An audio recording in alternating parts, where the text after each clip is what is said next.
mga bata! Kumusta kayo? Heto na naman tayo upang mag-Sunday School. Excited na ba kayo? Kasi ako, excited na. Ay, siya nga pala. Kasama ko nga pala ngayon si Lian. Hello, Lian! Hello. Excited ka na ba mag-Sunday School? Opo. Talagang excited na si Ate Lian. Kaya nga mga bata, tara na, sali na, sabay-sabay tayong mag-enjoy at mag-aral. Happy Sunday School! Sige, bago tayo magsimula, tayo muna ay manalangin. Sige nga, paano nga ang manalangin? Kapag ako'y mananalangin, kamay ko'y ititiklop, ulo ko'y iyuyuko, mata ko'y ipipikit, at ang aking sasabihin, aming Panginoong Jesus, Amin, Panginoon Jesus. salamat po sa araw na ito, Salamat po. Amin ito. at muli po kaming magsasama-sama para mag-aral ng iyong mga salita. Jesus, samahan po ninyo kami at ituro sa amin ang mga kailangan naming malaman. Ito po ang aming panalangin sa pangalan ni Jesus. Amen.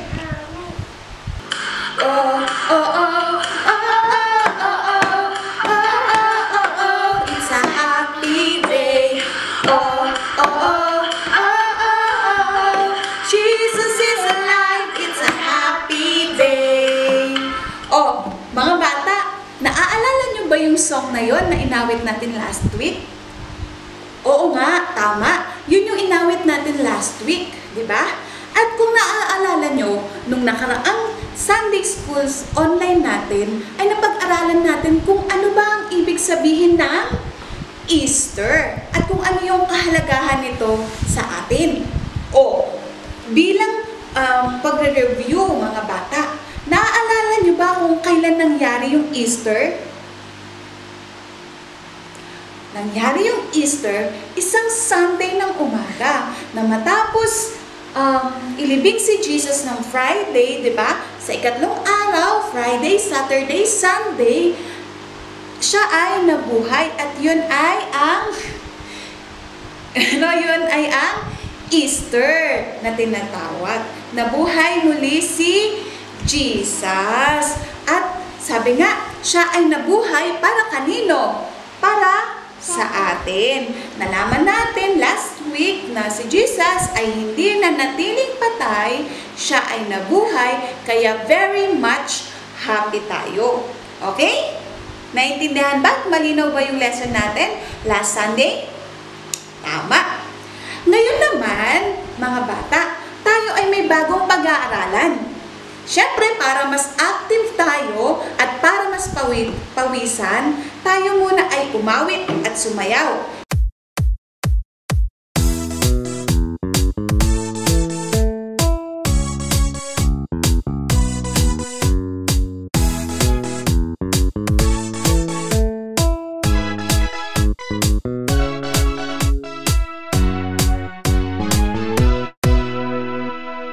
Ikaw ang kailangan, ikaw ang makapangyarihan, ang pagmamahal mo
ko, ako'y tiwala sa'yo.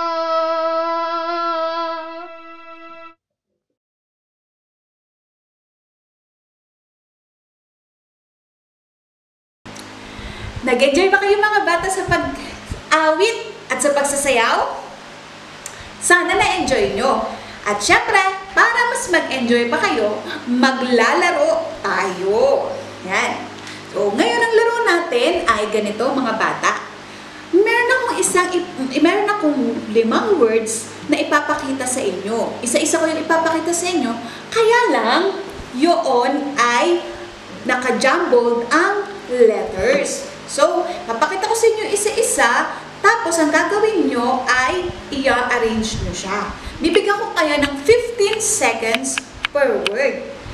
Siya nga pala, yung 5 words na to, mamaya sa story natin ay mababanggit. Kaya, kung kanina ay active yung inyong mga physical na katawan dahil sa pagkanta at sa pagsayaw, ngayon naman, magiging active ang ating mga brains. Ready na ba kayong mag-arrange ng mga words na naka-jumbled ang letters? Okay, o sige, number 1. Excited na kayo Sige. Okay, 1, 2, 3. Pag sinabi kong go, meron kayong 15 seconds para hulaan kung ano yung jumbled jumbled words na yon. Kung ano yung word na yon na naka-jumbled ang letters. Okay? Ready? Set, go!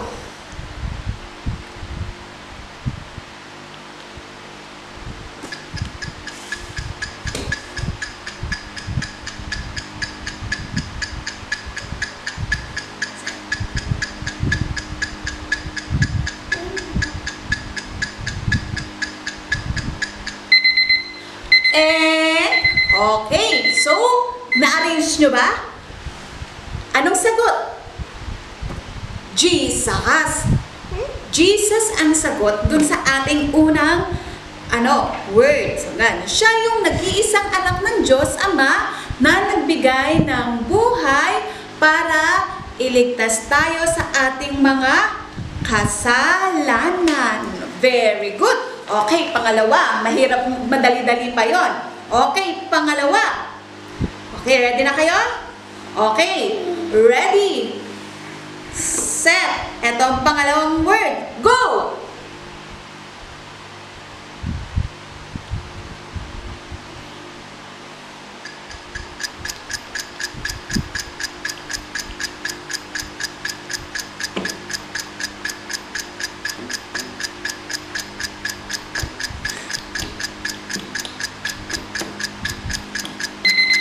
And, okay. Nahirapan ba kayo? Sige nga, pakisabi nga kung ano nga yung pangalawang word na yon. Holy Spirit.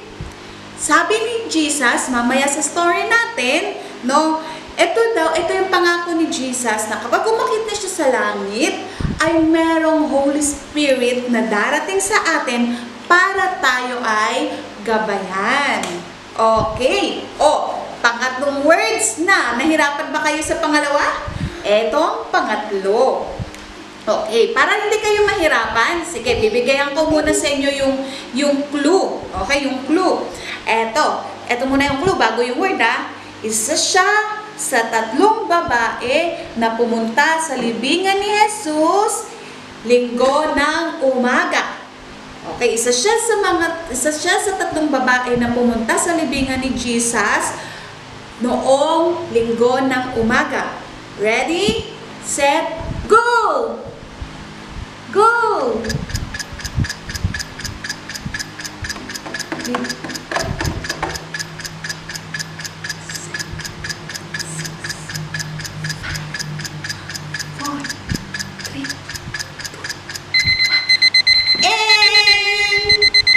Ano nga ang sagot nyo?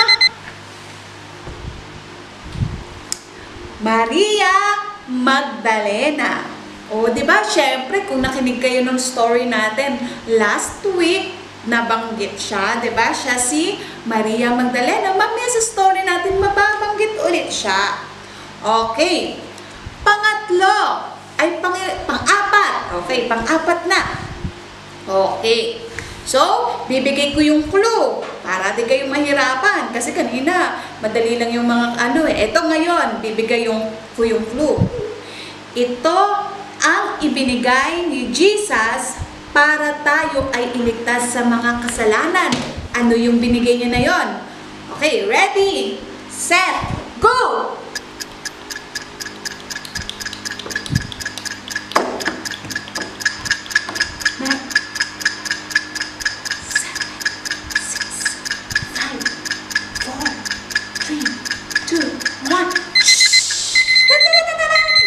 Okay, ano?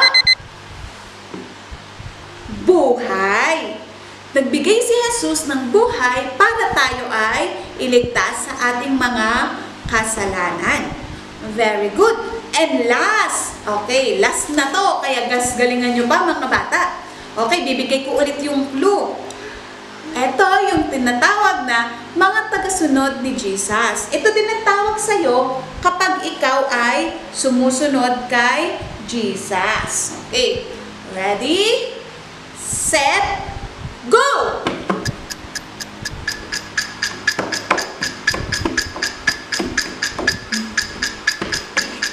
7, 6, 5, 4, 3, 2, 1. Nauna yata tayo. Okay. Anong sagot nyo? Last na to. Disciples. Disciples, sila yung mga alagad ni Jesus na sumusunod sa Kanya. At ito rin yung tawag sa atin dahil tayo ay mga tagasunod ni Jesus. Mga kids, sana nag-enjoy kayo dun sa ating laro. Nakailang points kayo? Lahat ba yung nakuha yung tama?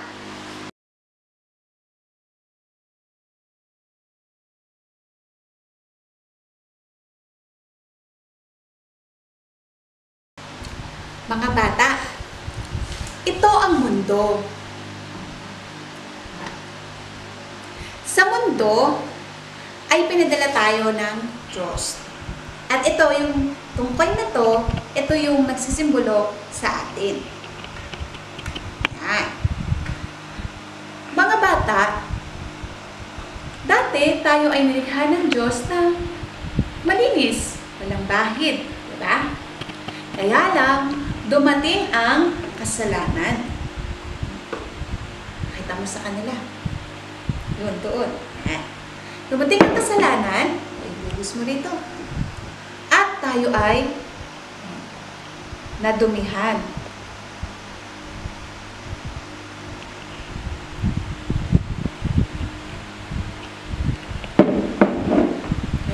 At kahit anong pilit natin na umalis sa kasalanan, ay hindi tayo makaalis.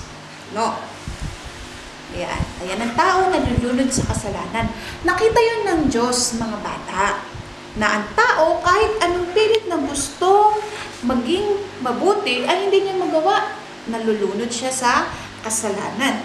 Kaya ang ginawa ng Panginoon, ng Diyos Ama, dahil nakita niya ang tao na nalulunod sa kasalanan at hindi kayang umahon, ang ginawa niya ay ipinadala niya si Jesus, na siya ang light of the world. Dinadala niya sa mundo bilang light of the world. Kaya lang mga bata, nung nandito siya sa mundo, siya ay pinahirapan at pinatay. Nag-alay siya ng buhay para sa atin.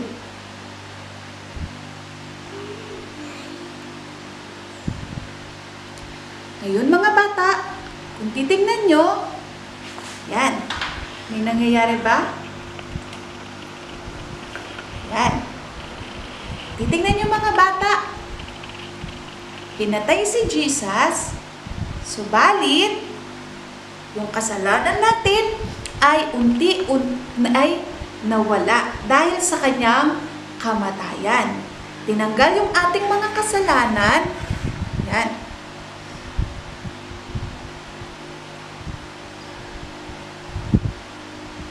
Dahil sa kanyang pagkamatay sa krus. Tingnan nyo, wala na yung tubig dito sa plato. Nandun na sa loob ng kandila. Kinuha ni Jesus yung ating mga kasalanan para tayo ay makabalik muli sa Diyos. Namatay si Jesus para maging malinis tayo mula dun sa ating mga kasalanan.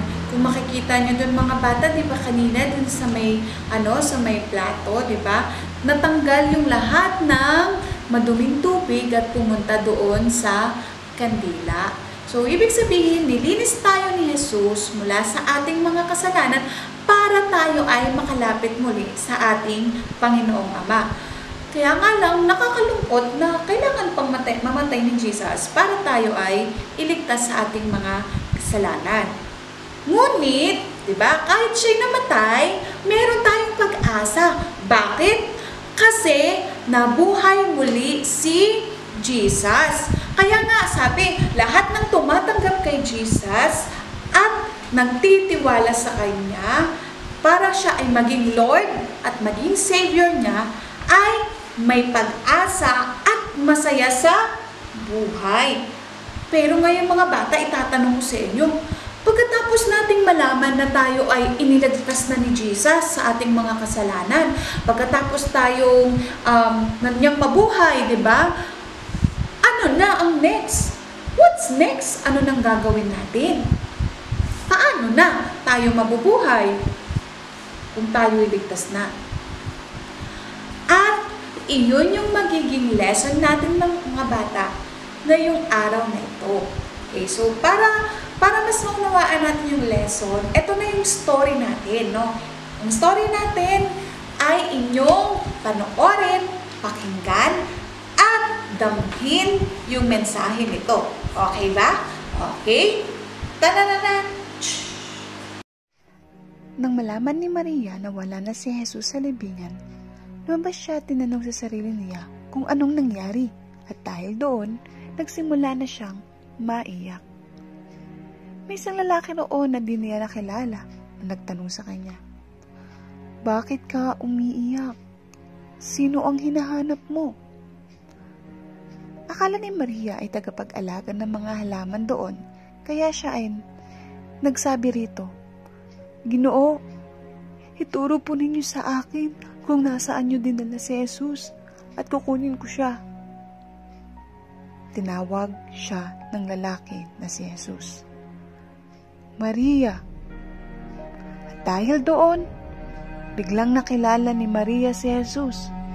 "Guro," sinabi ni Jesus sa kanya, "Huwag mo muna akong hawakan sapagkat hindi pa ako nakakabalik sa Ama. Sa halip, pumunta ka sa aking mga kapatid at sabihin mong haakit ako sa aking Ama na inyong Ama, sa aking Diyos na inyong Diyos." Kaya nga, si Maria Magdalena ay pumunta sa mga alagad at sinabi, "Nakita ko ang Panginoon." At pagkarinig nga ng mga alagad sa ibinalita ni Maria, pumunta sila sa libingan ni Jesus upang tingnan kung ito ay totoo. At nakita nga nila na wala na sa libingan si Jesus. At ang nakita na lamang nila ay ang telang ibinalot kay Jesus. Wala sa libingan si Jesus. Siya ay buhay. Maraming beses na nagpakita si Jesus sa mga disciples niya. Katulad ng isang araw na ang mga disciples ay nasa dagat ng Tiberias. Sabi ni Pedro, "Pupunta ako sa dagat upang mangisda." At nagkasundong sumama ang ibang alagad. Kaya sila'y sumakay sa bangka at nangisda ng buong gabi. Ngunit wala silang nahuli, kahit isa man lang. Nang madaling araw na, sila'y bumalik na sa pangpang. At sa pangpang ay may nakita silang isang lalaki na nakatayo roon. Ito ay si Jesus, ngunit hindi nila siya nakikilala.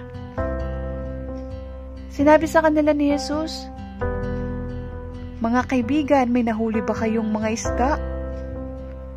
At sila'y sumagot ng wala silang nahuli. Sinabi sa kanila ni Jesus, "Kung ganon, ihulog ninyo ang inyong mga lambat sa kanang bahagi ng inyong bangka." At ginawa nga nila ang sinabi ni Jesus. Hinulog nga nila ang kanilang lambat at marami silang nahuling isda na halos di na nila maitaas ang kanilang lambat. Biglang sinabi ni Juan na isa sa mga alagad ni Jesus, "Ang Panginoon iyon." Nang marinig ito ni Simon Pedro, siya'y nagsuot ng damit, tumalon sa tubig at dali-daling lumangoy papunta sa kinaroroonan ni Jesus. Nang umabot na sa pampang ang lahat ng mga alagad, nakita nila ang mga baga na may isdang nakaihaw at ilang tinapay. Sinabi sa kanila ni Jesus, "Magdala kayo rito ng isdang inyong nahuli." Kaya't sumampa sa bangka si Simon Pedro at hinila sa pampang ang lambat na puno ng malalaking isda na merong 153 na mga isda. Hindi napunit ang lambat kahit gaano karami ang kanilang nahuli. Nang matapos ng maluto si Jesus, ay kanyang sinabi sa kanyang mga alagad, "Halika kayo at magalmasal tayo." Walang isa man sa mga alagad ang nagtanong kung sino siya, sapagkat alam nila na siya si Jesus. Kinuha ni Jesus ang tinapay at ang isda at ibinigay sa bawat isa sa kanila. Masaya ang mga disipulo dahil buhay na muli si Jesus. Bago umakyat sa langit si Jesus, ay tinanong siya ng kanyang mga disciples kung kailan papalayain ang mga Israelita at kung kailan siya maghahari. Sumagot si Jesus, "Ang mga panahon at sandali ay tinakda ng Ama sa kanyang sariling kapangyarihan at hindi na kailangan pang malaman ninyo kung kailan iyon. Ngunit bibigyan kayo ng kapangyarihan pagbaba sa inyo ng Holy Spirit. Sasabihin ninyo sa mga tao ang tungkol sa akin, ang mga itinuro ko sa inyo dito sa Jerusalem, sa Judea at Samaria at sa buong mundo." Pagkasabi nga nito, at habang nakatingin ng mga disciples kay Jesus, iniakyat si Jesus sa langit at natakpan siya ng mga ulap. Habang sila'y nakatitig sa langit, may dalawang lalaking nakaputi ang biglang tumayo at sa tabi nila. "Mga taga-Galilea, bakit kayo narito't nakatingala sa langit? Itong si Jesus na umakyat sa langit ay magbabalik tulad ng nakita ninyong pag-akyat niya." Paglipas ng ilang araw, natanggap nila ang ipinangako ni Jesus. Natanggap nila ang Holy Spirit at dahil doon, maraming nangyaring magagandang bagay sa mga disciples ni Jesus. Nagkaroon sila ng power, napuno sila ng love at inaalagaan nila ang isa't isa. Lagi silang masayang nagsasama-sama at walang sinuman ang selfish sa kanila. Sinishare nila ang kanilang mga blessings katulad ng pagkain, damit, pera at kahit pa nga ang mga pag-aari nilang lupain. Nagsishare sila ng pantay-pantay at walang sino man sa kanila ang napapabayaan. Magkakasama din silang nag-worship kay Lord sa temple at nagsasalo-salong kumakain. They love to be together as they praise God at araw-araw madaming tao pa ang nadadagdag sa kanila at sumasama sa church.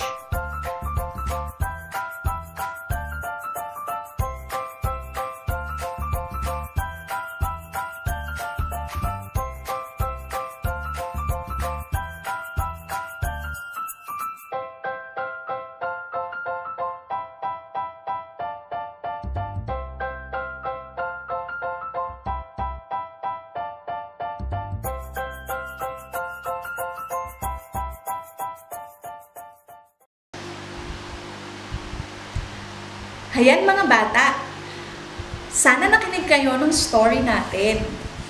Kasi meron akong ilang mga katanungan na gusto kong sagutin ninyo. Okay, unang katanungan, noon bang nabuhay si Jesus na muli, siya ba ay umakyat na kagad sa langit?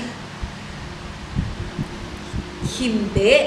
Siya ay nanatili muna dito sa earth ng 40 araw at siya ay sumasama pa sa mga alagad niya para magbilin at magturo. Okay, pangalawang katanungan. Ano daw ang ibibigay o darating daw sa mga disciples pag alis ni Jesus? Tama, yung Holy Spirit. Sabi niya, kapag alis ko, ay bibigyan ko kayo ng Holy Spirit. Okay, pangatlo. Anong nangyari sa mga disciples o doon sa mga believers ni Jesus nung dumating ang Holy Spirit sa kanila?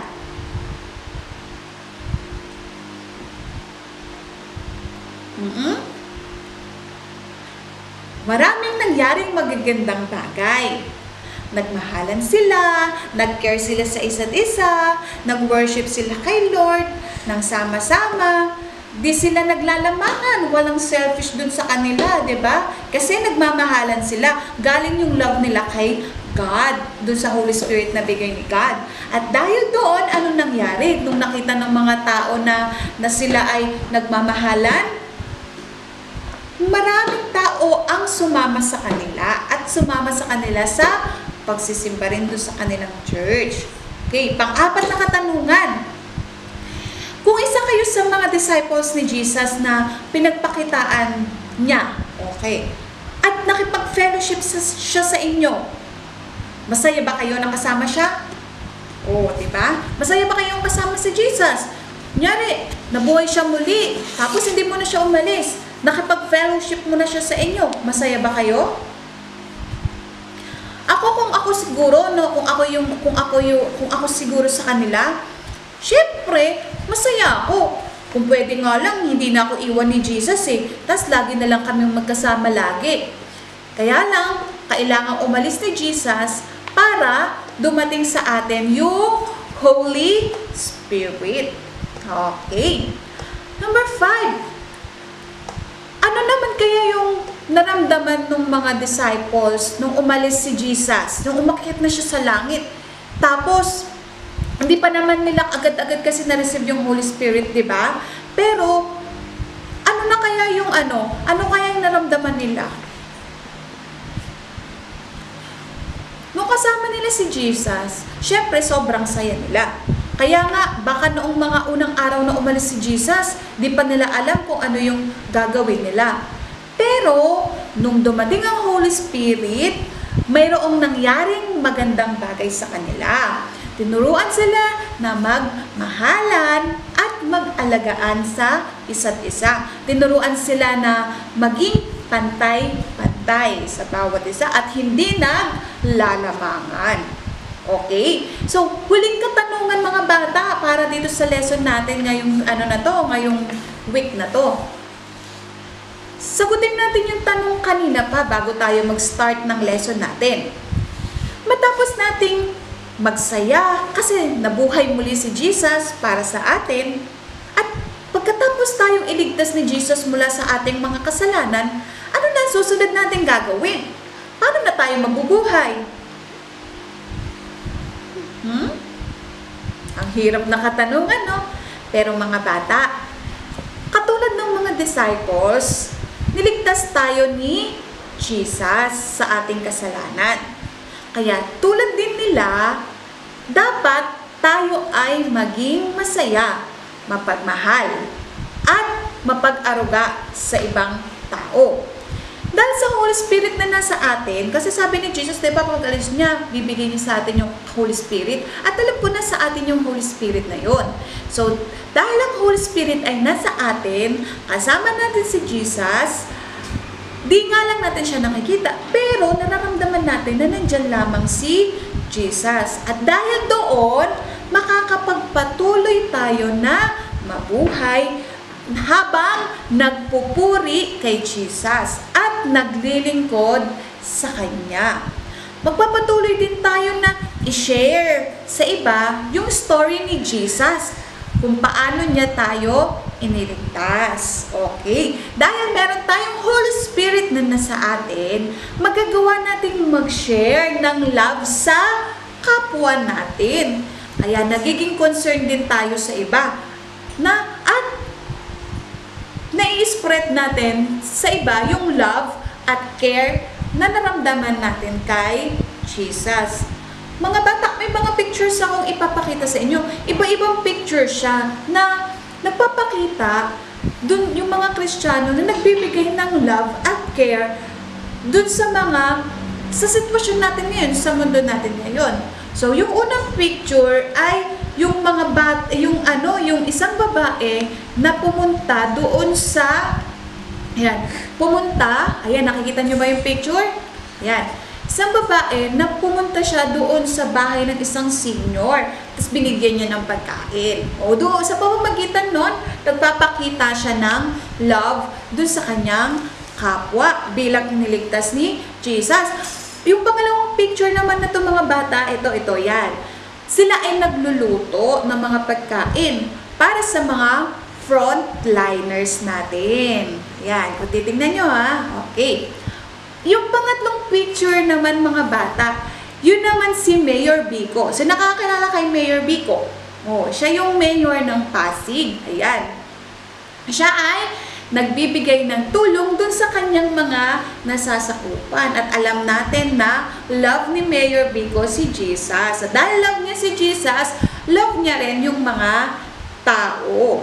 Yung pang-apat na picture natin mga bata, ito naman yung mga frontliners natin, yung doctors na nangangalaga sa ating mga COVID patients, yung mga may sakit.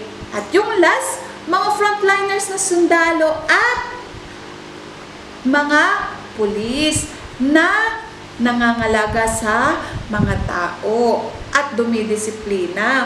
Alam niyo mga bata, yung mga frontliners natin, gusto nilang umuwi sa mga bahay nila at makita yung family nila. Pero, dahil gusto nila magpakita ng love at ng concern sa iba, kasi nga, ganun nga yung gusto ni Jesus, kaya nagsasacrifice sila. At yun din yung gustong gawin sa atin ni Jesus. Mabubuhay tayo para i-spread natin yung love ni Jesus sa iba. Okay? So, ano kayang pinapakagawa sa inyong mga bata ni Jesus para ma-spread natin yung love niya sa iba? Okay? Our memory verse for today, mga bata, ay matatagpuan sa Gawa 2:28. Itinuro mo sa akin ang mga landasing patungo sa buhay. Dahil sa ikaw ang kasama ko, ako'y mapupuspos ng kagalakan. Ulitin natin. Gawa 2:28. Itinuro mo sa akin ang mga landasing patungo sa buhay. Dahil sa ikaw ang kasama ko, ako'y mapupuspos ng kagalakan. Yan ang memory verse natin for today, mga bata.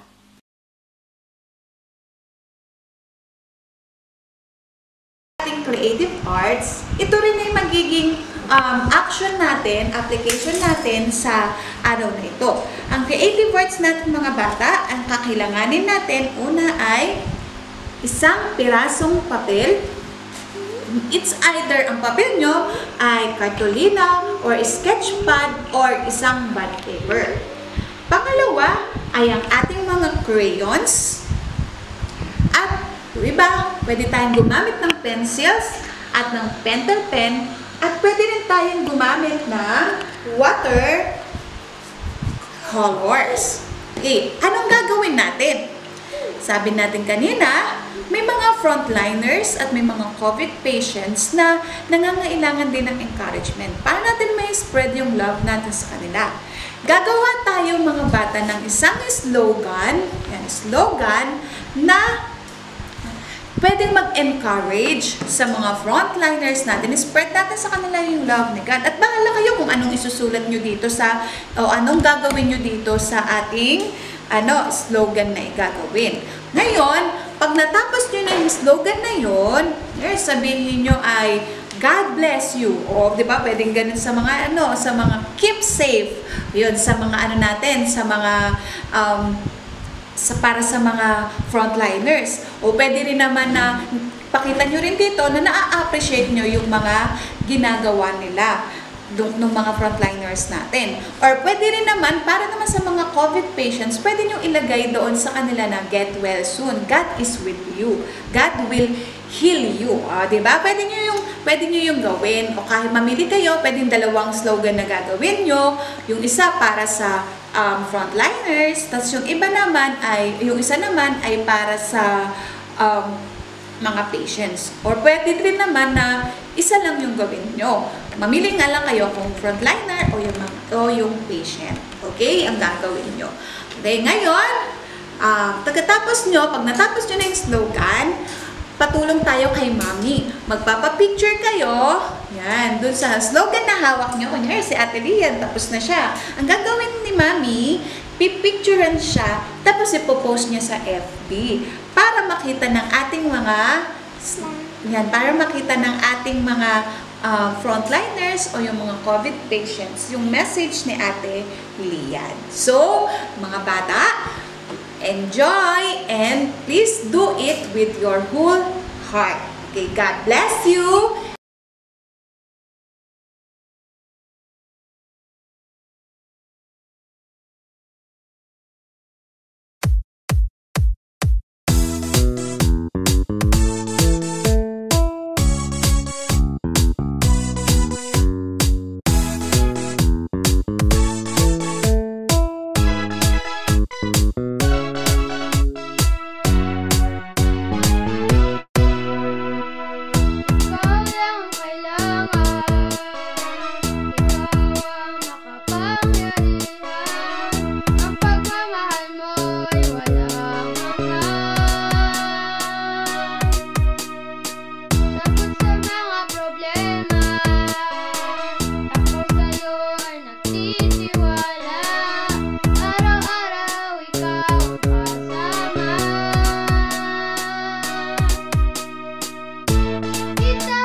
Panginoon ko, ako'y tiwala sa'yo. Tiwala sa'yo, Panginoon ko, ako'y tiwala sa'yo.